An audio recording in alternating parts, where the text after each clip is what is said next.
So really quickly, before we jump into the presentation for chemistry and biochemistry majors, I'm going to talk to you guys about the capital internship program. So for those of you guys that might be interested in policy, this might be a really great option. I know you guys are chem students, so if you're interested in going into the policy field of the STEM area, this might be a good fit where you are able to live, learn, and intern in the state capital of Sacramento or in our national capital of Washington, D.C. I know that this has a lot of fame for previous poli-sci majors, but this program is open to students in all majors. So this is a good experience for students to either get their feet wet or to scratch an itch that you can't scratch and test drive a full-blown different career. So you might be a chem major, but maybe you're interested in, law, and this is a good time for you guys to explore that. Better to explore it now than when you're in your late 30s, right? So that being said, this program is open to students of all citizenship statuses as well. So it does not matter if you're an international student, an AB 540, an undocumented student. It's open to students of all citizenship statuses, and you will remain a UC student, receive your full 12 units to be full-time, aka financial aid will cover you. And you'll have support throughout the entire process to secure an internship. That being said, both programs, EAP and Capital Internship Program, are living in the same office. That's why we kind of tied it into this presentation for this one slide, because now we are living in South Hall 2431. So they are our neighbors right around the corner. So if you're interested, you can always come check us out. And I am the program advisor for that, I forgot to mention. All right.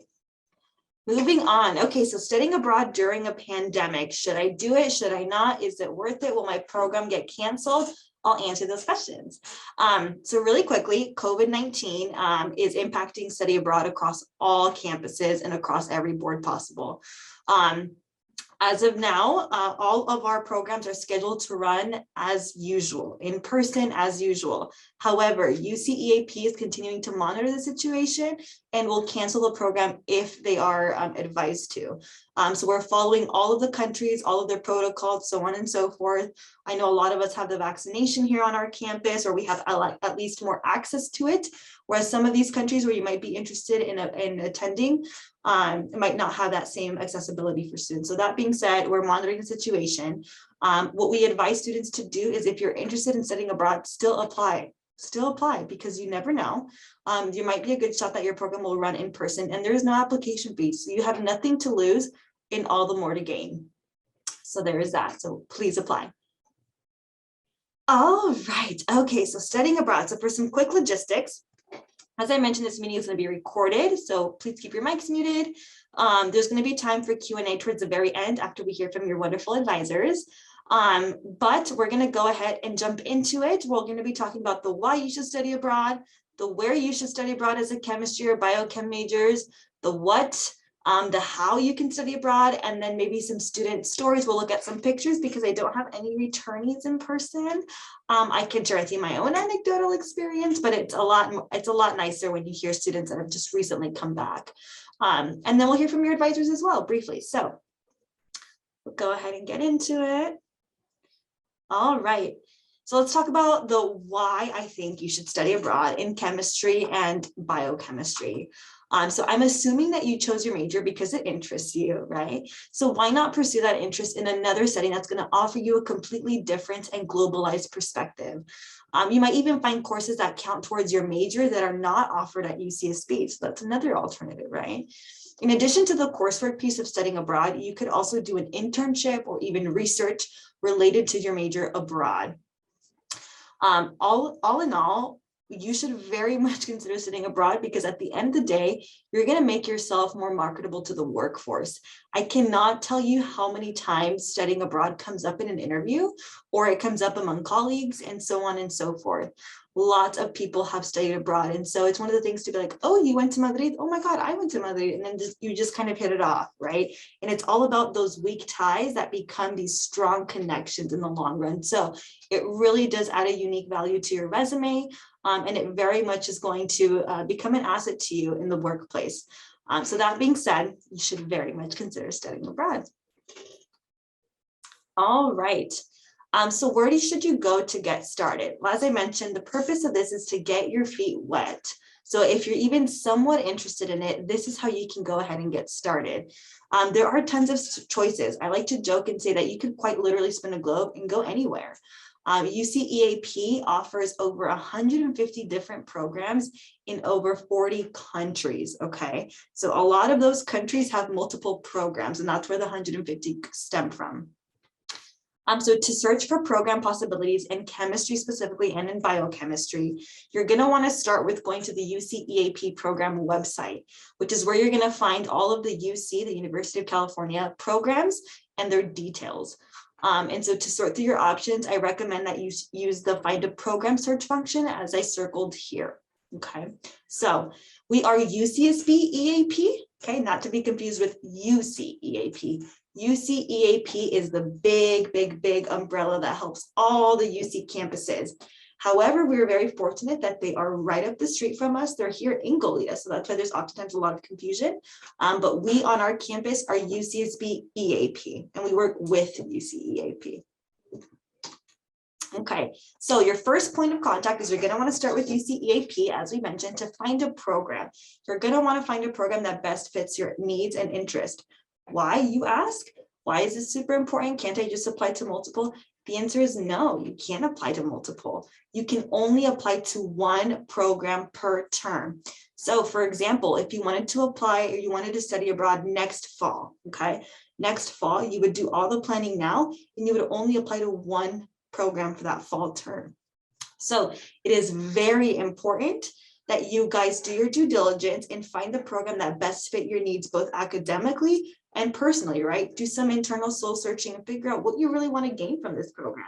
Whether it be you want to refine your language skills, whether it be you really want to have an academic, a different level of academic rigor, and so on and so forth. So really do kind of some internal soul search, but also realize that UCEA or study abroad on our campus, UCSB EAP, is an academic program. We are an academic program. We're not a student org. Okay, it's a fun time, but we are very much here to support your academic needs first. So that being said, going back to UCEAP, without narrowing your search, you're going to find over 150 programs. So first, we like for you to identify the discipline area and then the subject area for your program. So for you guys, you would be selecting, I believe it's something like chemistry or something like that. One of the chemical sciences, I believe, under the study section or the discipline. And then from there, you would use the subject area to trickle down and either select biochemistry or chemistry. But you have to have more of an umbrella term first before we can narrow down. At that point, once you select those two filters, I don't have them selected on my screen because it didn't fit on my screen, but they are checked off. You will find about 92 programs to choose from. 92, yes, that is a lot, I know. So you can even then further down your search more, which we very much encourage. Okay, so then you would also want to think about what language do you want your courses to be taught in? Okay, that's a big one for students. So play around with the search and explore your possibilities. For me, as an example, as a previous returnee from many years ago, I knew I wanted to go to a country that spoke the same language as I did. I know English and Spanish, and so I've been to Mexico because I am Mexican, but I wanted to hear a different kind of Spanish. So I thought about going to Chile, I thought about going to España, and I thought about going to London. London is very cold, and I don't like the cold that much. And so I defaulted to Spain. And so I knew that I wanted to be in a country where I spoke the language, but I knew that I wanted my courses to be taught in English. So that was something that I wanted because I had to write lots of papers. And I was like, I'm not going to write a paper in Spanish. That's not up my alley. So that being said, I very much encourage you guys to figure out how you want your courses to be taught, either in English, or if you're thinking of going to China, do you want it in Chinese, right? If you're thinking of going to France, do you want it in French? So really consider what language you want your courses to be taught in. And then also figure out which term you'd like to go. That plays a big difference. Some programs are only offered for the summer. Some programs are year-long programs, or some programs have multiple times that you can go. You can do a quarter, you can extend it for the full year, or a semester even, and then for the full year, and so on and so forth. So there is a lot of possibilities. So again, the further that you can narrow down, the better things will be for you. All right, so now let's talk about some specific program options for chemistry and biochemistry students. There are 4 specific programs that have been previously reviewed by your department. So your advisors are going to go over these later on, but you also have other options. However, it's going to be up to you to do your research in advance on the courses that the program offers. Okay, this is key. Again, we are an academic program, so you do want to do what is best suited for your academic needs to make sure that you graduate on time. If you would like to take courses in your major abroad, you can still try researching other immersion programs outside of the 4 that your advisors will talk to you guys about. And so that being said, with immersion programs, you're going to be enrolling in courses at the university, at your local host university, and taking classes with other local and international students. So it's very much a full-blown immersion program where you get to live like a local, learn like a local, and really just be surrounded by them at every given point in your program. So the 4 programs in which your advisors will talk about, but I'll just say them out loud, that I've been already kind of pre-approved and say, yep, everything that you take there will come back and be applied for your major, is the University of Hong Kong, the University of College Cork in Ireland, the University of Edinburgh, Scotland, and then the National University of Singapore. So those are already kind of predetermined for you. You're good. Does that mean that you can't stray away from these? No, not at all. It just means you have to do a little extra legwork. Okay, a little extra legwork. And then that's why your advisors are here to help give you guys some more insight as to how you can do that legwork and how you can reach out to them for help. So these are some students in the past that have participated in these programs. I believe your advisors know them. I do not, but it looks like they're having a great time in front of probably their apartment, and then also maybe taking a weekend trip and exploring some lagoon. So very cool. I'm jealous. All right. So if you were interested in doing research related to your major, that is another option for you guys that you could consider. So in some programs, research is already embedded within the program. However, in other programs, if you wanted to pursue research on your own, you might have to secure it outside before you go. So again, just some different opportunities. You can design your own research, or you can already kind of do a program that has it embedded in there for you. So there is that. So Serena did the University of Ghana in 2018. I believe it was her first time creating a research experiment. So you can read more about that on your own time. I believe we have this posted on our website as well. Okay, so I took you guys to the UCEAP page. All right, so the UCEAP page was your first kind of starting point, right? I think I have an idea of what program I'm interested in. As you go through the UCEAP website, you're also able to see within the specific program that piques your interest, what the deadlines are, what the minimum eligibility requirements are, what the cost is, what the housing situation is for that program, and so on and so forth. So that is why we first want to default to UCEAP. Once you've kind of narrowed down your choices, I would say, maybe 3 to 5 programs that you're interested in, then we would ask you to come back to us at our campus. So at our campus, we have our UCSB EAP website. And then we would ask you to go to this, is what it looks like, and would ask you to go to our academics tab. Academics tab. When you go to our academics tab, these gray boxes will pop up. And then we would encourage you to click on the Learn More for by major. And you could either click it by using the left-hand toggle menu, the academic menu, or just by the big gray square. Okay, so this is where you're going to find all of the campus-specific information for your major. And your major has its own major advising page, which looks like this. So when you click on this, on the by major, you'll be taken to this giant array of different majors to choose from. You're going to select the one that best pertains to you, which is chemistry and biochemistry. So you'll click on that, and then it'll take you to your major advising page. Oh my goodness, my circles don't align. How embarrassing. It's okay. So you can attend. You are able to see your major advising page by clicking on academics, as I mentioned, as well as clicking by major under the menu. It will take you to this page. This is your major advising page, where all of your major advisors have at some point, one or another, checked out and have said, yep, you have the green light, we are also mirroring the same information on our end. So we are in cahoots with Chica and with Christina. We are all batting for the same team. We all want you guys to have the best undergraduate experience. And as such, we've done our due diligence and have collaborated to create this page for you guys. So this is where you're going to find specific advice from your department. One thing to highlight is there's a when should you go abroad, the where should you go abroad tab, and many more tabs beneath it that are of very high relevance to students. So I would encourage you to take a look at it because this is specifically for your major. We also have some past student videos that have studied abroad in their actual chemistry and biochemistry major, as well as in New Zealand. And so those videos are also posted on there if you wanted to check out for like 3 minutes. They're not very long. Another excellent source of information about courses that have been taken for major credit by previous UCSB students is our Guacho Credit Abroad database, which you can also access through the academics tab.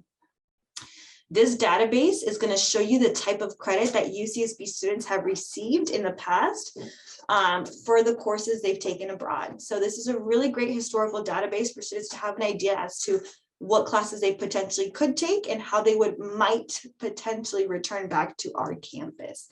Okay, and I say might because this is historical. So whatever was able to translate over in 2017 may no longer be the case now. So again, historical as a point of reference. Again, this is what it looks like for the Guacho Credit Abroad. So this is really helpful if you're wondering what programs might offer courses in your major and how they might count towards.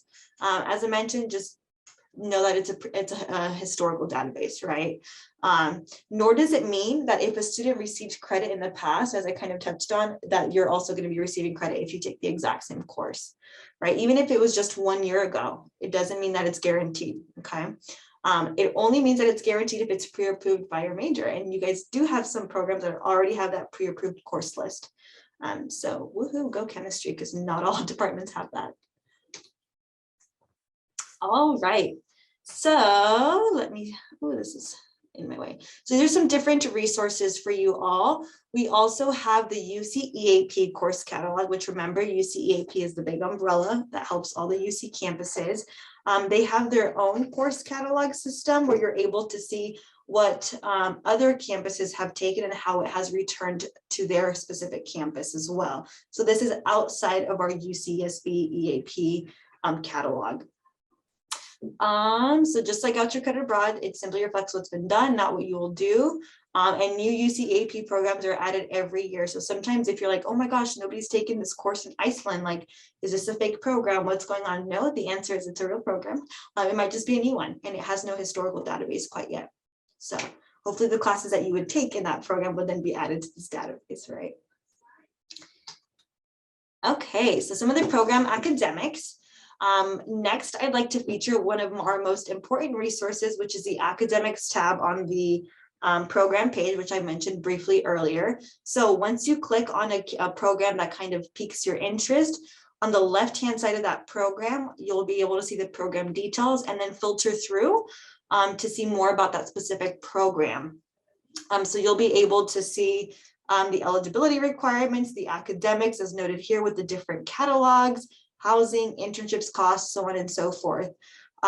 You're also able to see what the actual course catalog is for that specific host university, and even maybe some past syllabus, which might be key for some students that want to go outside of the four host universities that have already been pre-approved. So this is very key for a lot of students. Whoops. Awesome. So we covered a lot, and I know I kind of breezed through it, but really, as I mentioned, this is just to get your feet wet and to know where to start. So if you have that starting point, you're able then to kind of filter through, then come back to our website, and then from there, make some best choices as to what might fit your needs. Or say, you know, hey, I'm really interested in going to Ireland, but I'm also interested in Hong Kong. Well, hey, at least you have 2. Some people only have 1 or they have 20 and they can't choose, right? So a couple of things to cover right now. Couple things to cover. So first of all, you should know that all the courses that you take abroad will automatically come back to your transcript and count. They're always going to count because you're a UC student and you're taking courses as a UC student abroad. So nothing you need to do on your end for this to happen. They're always going to count for your graduation requirements specifically. Now, if you want to take courses for your major outside of those four universities that we mentioned, which Chica and Christina will talk about in a couple minutes, then you might have to petition those, and those might not come directly towards your major credit. You would have to do the legwork on your end to ensure that it's applied to your major, or to see if it's possible to be applied to your major, okay? And then I also want to remind you that you don't need to take major coursework while you're abroad, as long as you still graduate on time. And so this was my scenario as a student. I was a completely different major than you all, but I very much completed all of my major requirements before leaving. So I came here, I was a transfer student, I majored in sociology, and the second I got to campus, I was like, this is what I want to do, and let me see what I can do right now to make my life easier when I go abroad. So I finished my entire major. I went abroad the upcoming fall of my senior year. I went that fall semester from August to December, and all of the courses I took were for my elective credits or GEs just to graduate. So when I returned from studying abroad, I very much could have graduated, but I wanted to stay and walk with the rest of my peers. So I picked up the ed minor on my end and was able to finish out in that way. So that's also something that you can do, but it takes ample planning, right? I planned for over 1.5 years, and it's possible, you just have to plan. But it's also good if the only time that you can fit in studying abroad is by taking major credit, then do it, because you can still do it, kill 2 birds with 1 stone, right? I do want to highlight and remind you guys that all of your major coursework has to be taken for a letter grade, right? And it has to be upper division, and most of your courses will be upper division. And then lastly, or a couple of last points, you should always communicate with your advisors before you go, as well as when you leave, as well as when you're there, right? Always talk to us, especially your major advisors, because what you plan to take when you go abroad versus what you actually take when you're there could be 2 totally different things, right? Something could happen while you're abroad and your schedule gets, your schedule has to adjust in one way or another, and you're no longer enrolled in that class that you had needed to be enrolled in or something like that. So please keep those lines of communication open with us, especially your major advisors who are here with us today, so that they can know how to help you or address any concerns or questions, all right? Because even when you leave abroad, you're still our student, and we're still going to remember you, and we're still going to miss you. So please keep those windows of communication open. And then lastly, again, please make sure that you get approval. I can't emphasize it enough. Get approval for your major before departure, because what might happen is, what usually happens is when you take coursework abroad, there's a lapse in time by the time you return. So we might not receive your grades right on time. It usually takes, we say, about a month and a half or so to receive your grades. So they might not be posted directly to your transcript and so on and so forth. So again, keeping those windows of communication open and also being flexible on your end is very key, okay? And then always and forever, make sure you keep your syllabus and coursework when you are abroad, because you might need those to petition if something goes sideways. So always keep that. But Chica and Christina will touch base on that right now. So a couple last slides. So this is our team. We are very much open for drop-ins as well as for appointments this year. We are excited to be back on campus, and we are located in South Hall 2431. You are very much able to visit us in person, which you would love, or virtually as well, or by phone. This does not conclude our presentation. So if you guys are leaving, hopefully you guys will join back in. But a lot of our information is also posted on our website. Last couple of tips. So as I mentioned, it's important for you guys to start your planning now. That way you can have the most options open to you, and you'll have a better decision as to which program to pick, because as I said, you can only apply to one. I also encourage you guys to attend more meetings. We are currently running our country info meetings. So if you're interested in going to the Ireland program, which Ireland is wonderful, 10 out of 10 recommend. If you're interested in doing a program in Ireland, check out the Ireland country info meeting, right? See what you can learn about the country, and then from there narrow down your choices. We are also having our Friday meetings, as I mentioned, our Study Abroad 101, so please join those. And then also consult with your advisors, both at the academic level, at your college level, and then in our own EAP office as well, because we have our regional advisors who will be able to advise you better on the specific country, because every advisor has a country assigned to them, or several countries, but they're the experts and they'll be able to help you as well. All right, and then lastly, if you know you want to study abroad, if you're coming in here and you're like, okay, I'm sold, I know I want to do it, I just don't know when, what can I do right now? The number one thing you can do right now, besides, surf the web on UCEAP and on our website, is apply for a passport. This is extremely, extremely important, because right now, processing time is taking up to 16 weeks. Even the expedited is taking this long. So this is the most important thing that you could do on your end. Some programs, especially, I know that some programs in Spain right now, their deadline is like January, February. Part of their application process is that you have to have that passport in hand, ready to rock. So that means that you should start this today. And our UCSB Rec Center has appointments available specifically for our EAP students. So if you're interested in learning more about the passport process and how we can help you, feel free to reach out to me, and then we can help you set that up on our end. And also, if you already have a passport, but you haven't taken a peek at it in a couple of weeks, take a peek at it and double check that it doesn't expire within a year or so, okay? That it doesn't expire before you would leave, or while you would be abroad. That'd be even worse. All right, so that concludes my session for you all.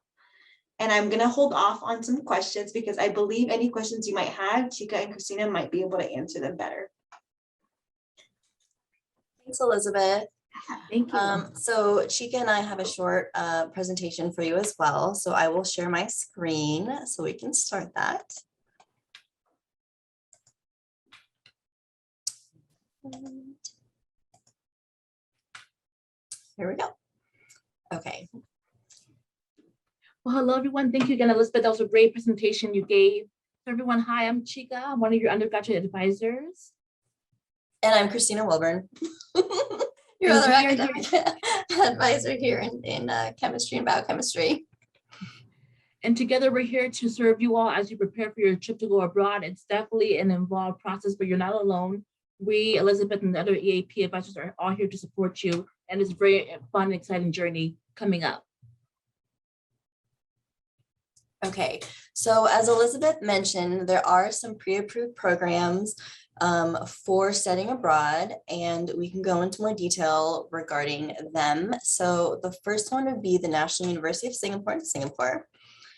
And that link did not work. Let me go back. There we go. So if you go to our webpage, and I will go in a future slide, I'll show you how to get to there from our website, but so you can pull up a PDF regarding the university here. And so there's a nice picture of what it could look like if you're studying abroad in Singapore. And then if you scroll down a little bit, you'll see the courses that have already been pre-approved. So right here, you have the UCSB equivalent. So for example, the first one, biophysical and physical chemistry, the equivalent course at the National University of Singapore, and then the UCEAP number, and then also the language of instruction and the semester that it's offered. And then if you scroll down a little bit further, there's also links to the course catalog in Singapore. If there's a course that you think could also match that you're interested in. And we'll talk about that in a second. So the next university here is the University College Cork in Ireland. And again, that's a nice picture of what you could be seeing if you were studying abroad in Ireland. And scroll down a little bit, and then you can see this table with the courses that have been pre-approved. And then a little bit lower, there's a link to the course catalog for this university. And then our next one is the University of Edinburgh in Scotland. So very similar to us, Christina said, showing you earlier, there's a description page and then also the breakdown of the course equivalencies. So this is an awesome reference to check out. And then our last one that's already pre-approved is the University of Hong Kong in Hong Kong. So again, very similar web page with the. Like it didn't like that one, sorry. No, but you're good.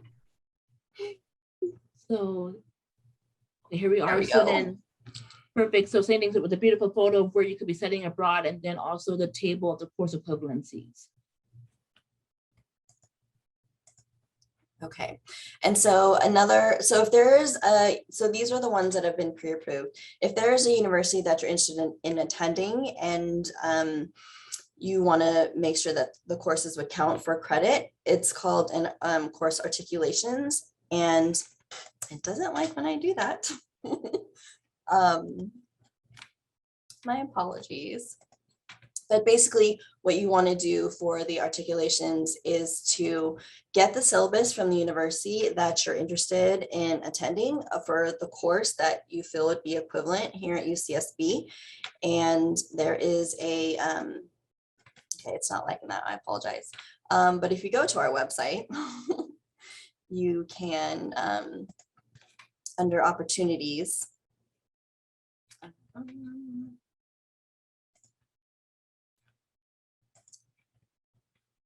I am not, no, it's not outreach. Current students. Oh my gosh, I'm so sorry. It's not popping up at the moment. Okay, the articulations website. So we have a step-by-step process of what you want to do to figure out if the course at the university you wanted to attend would be the equivalent here at UCSB and you would get credit for it. And so this is a list of instructions of how you would go about doing that. And so on our website, you will see there's more details here. This is where you can find the PDFs that we had just shown. The National University of Singapore, University of College Cork, Ireland, and that's where the PDF will pop up. And then also, there's also the summer physics program where if you're interested in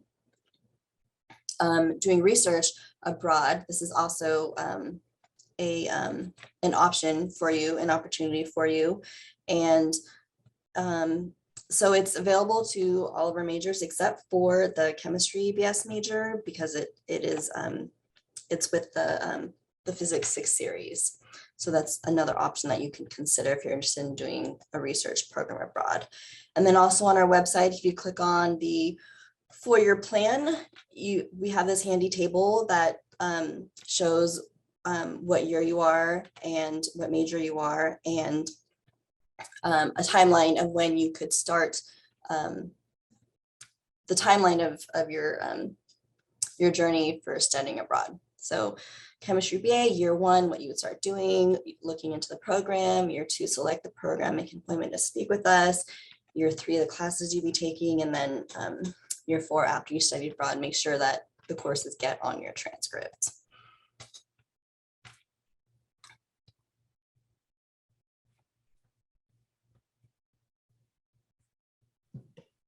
I see a question in the chat. Christina, do you want to go ahead and touch on the question? It was for the summer physics program. It's available. Oh, yes. So it's available. Sorry, it's available for all of the programs except for the chemistry BS major, because the chemistry BS major requires a physics 1 through 4 series. And that's not available in the summer research program. Wonderful, great question. And so when it comes to your planning process, we're going to ask you to make an appointment. EAP planning is a bit more involved, so it doesn't really work well for a walk-in or a live chat.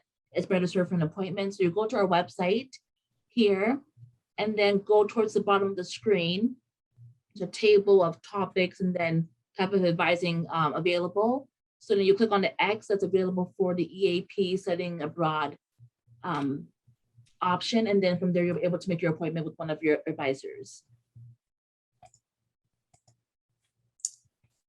Yes, and then, so another opportunity that is available to you if you're interested in it is research opportunities.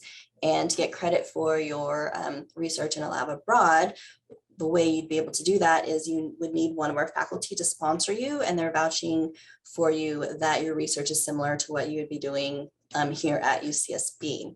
And so to do that, you'd want to email the faculty member directly to talk about it, and then also to talk to your chemistry TA because they could help advocate for you as well by being and helping a faculty to sponsor you.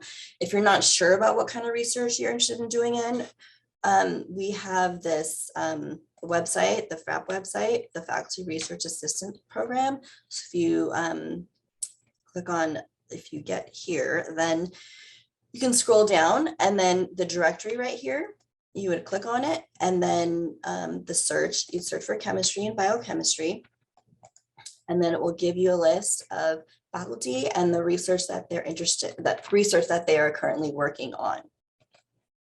And so that is a way that you can get credit for your research in a lab abroad. And then also for that, to make sure you do get the credit, you'd want to complete the Chem 99 or 199 petition, which is the course credit for it. And on our website as well, there's a link here where you would fill out the petition to get credit for it. And then the link will open up around the quarter when it's class time or when it's past time. Did I miss anything, Chica? Okay. That was perfect. Okay. And then some helpful tips. The first one that Elizabeth mentioned too is definitely start early. The earlier you start, the easier it'll be to figure out if the courses at the university you want to attend will count for course credit here at UCSB. And our next tip for you is to think about when you want to go abroad, whether it's going to be for a year, for a quarter or summer. Knowing your timeline will best help us to understand how to find the right equivalents for you when you do go abroad. Right, and then when you do have that information decided, then you would want to book an appointment with us to start it going. And then also, like we mentioned earlier, check out those pre-approved programs. It's going to be a really good way for you to just kind of see what's out there. Maybe you're going to be content with those and then go for one of them, or at least kind of shows you like what it looks like to find a class abroad. So they're very helpful reference points. Mm-hmm. And so same thing, the cross-reference course descriptions, just to make sure that the courses at the university that you're wanting to attend would count for credit here at UCSB. And then our next tip is to communicate. Those that go abroad and have a successful time, both enjoying their time in a new country, but also getting the course equivalency back here at UCSB, they work with us very, very frequently. I'm thinking of Remy, who you'll be meeting soon via a video. Thinking of Trevor and Cheeto, who they were in the slideshow earlier. They all communicated with us very frequently, and that ensured that they had a very fun and enjoyable and applicable time abroad. And remember, this is possible with enough planning. You can study abroad, and we have, like Chica mentioned, we have this video here of one of our students, Remy, studying abroad in Australia, that we can share real quick.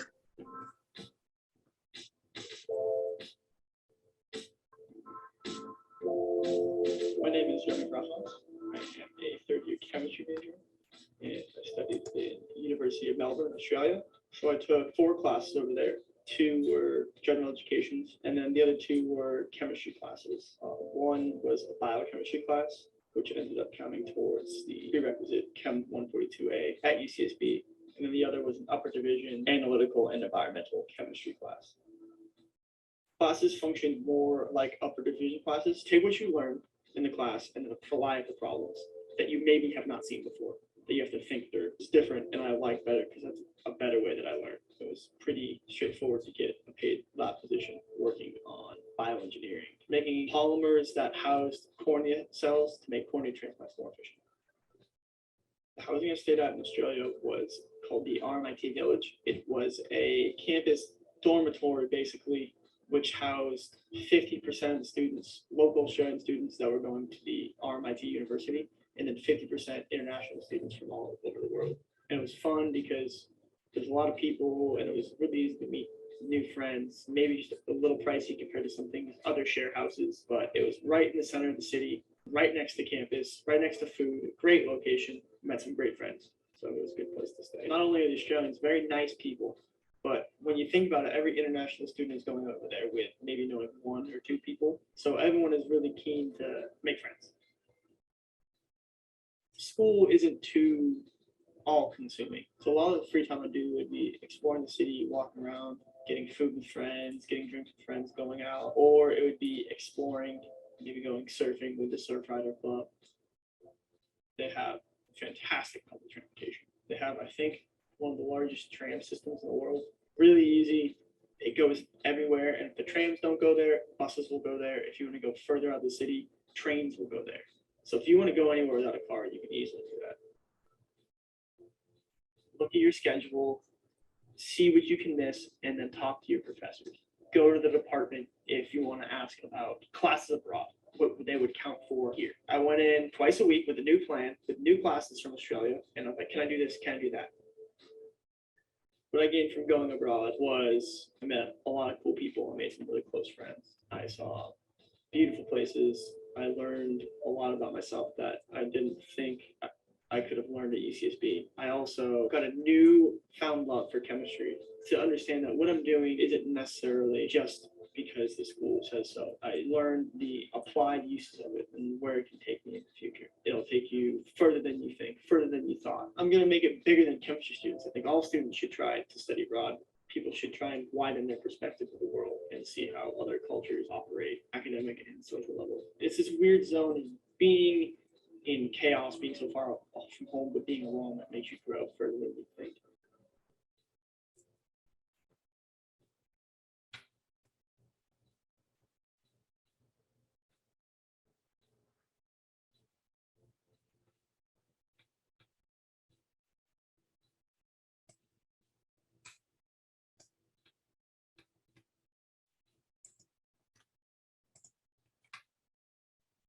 So I'll stop sharing my screen now. Awesome. All right. Well, I think that concludes our session. Unless Chica and Christina, you have anything else to add?